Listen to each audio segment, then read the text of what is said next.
कबाड़ी चोर। किसी एक गांव में के किनारे एक मंदिर में एक साधु रहता था। इसी गांव में एक चोर भी रहता था जो कबाड़ी चोर के नाम से मशहूर था।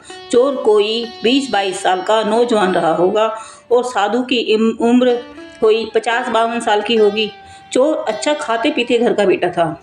चोरी की लत लग गई तो वह जिंदगी भी चोर की ही जीने लगा। उसके पिता ने उसे बहुत समझाया पर नहीं माना। शादी की उम्र तो थी उसकी, पर उसके पिता ने उसकी शादी नहीं की कि कहीं दूसरे की बेटी की जिंदगी बर्बाद न हो जाए। चोर अपने ही गांव में चोरी करता था। लोग उसे कबाड़ी चोर कहते थे क्योंकि वह छोटी छोटी चीज़ों की चोरी करता था। उसके चोरी करने से लोगों को दुख ज़्यादा होता था और हानि कम, और चोर को लाभ कुछ नहीं, परेशानी दुनिया भर की। एक दिन चोर मंदिर में चला गया। चोर ने देखा कि साधु के पास मंदिर में चढ़ावों की थैली भरी पड़ी है। साधु को क्या करना है थैली का, वह संपत्ति भी उसकी मुफ्त की ही है, खून पसीने का तो है नहीं। अब उसने साधु की कुटिया पर आना जाना शुरू कर दिया।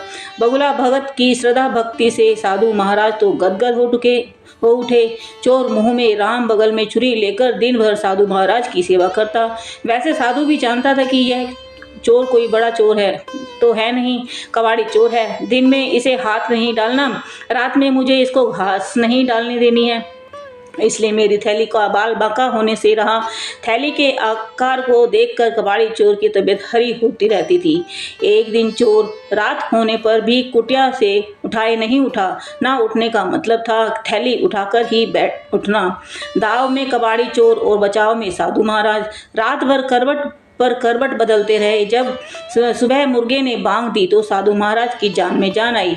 अगले दिन से साधु महाराज रात को थैली मंदिर के बाहर छिपा देता और सुबह भीतर रख लिया करता था। साधु रात भर खराटे भरता रहता। चोर रात भर थैली को ढूंढता थक जाता।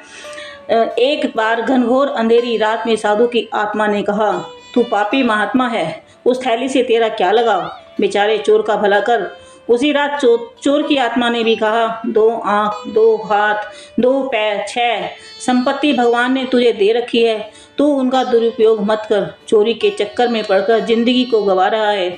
चोरी से तौबा करने वाला क्या नहीं कर सकता। जब तक नीयत में चोरी का फितूर रहेगा तब तक भाग्य भी तुझ पर मेहरबान नहीं होगा। एक लंबी जिंदगी इस थैली के सहारे कितने दिन कटेगी। किसी दिन पकड़ा गया तो लेने के देने पड़ जाएंगे, सो अलग। उस रात साधु ने वह थैली बाहर नहीं रखी। सुबह साधु महाराज ने देखा थैली तो वहीं पर है, पर आज कबाड़ी चोर नहीं था। कबाड़ी चोर होता भी कैसे? उसकी आत्मा जो जाग गई थी। भगवान के मंदिर में तो वह चोरी के इरादे से गया था, लेकिन वहां जाकर उसको अपने जीवन की नई राह मिल गई और चोरी करना छोड़ अपने पिता के कार्य में हाथ बटाने लगा। और साधु भी चढ़ावे का मोह त्याग कर सच्चे मन से भगवान के भजन में लग गए और मंदिर में जो भी चढ़ावा आता था वह गरीब और जरूरतमंद लोगों में बांट दिया करते थे। जय Shri Shyam. Like, share and subscribe. दोस्तों प्लीज मेरे चैनल को सब्सक्राइब कीजिए। कैसी लगी आप कमेंट बॉक्स में कमेंट करके बताएं।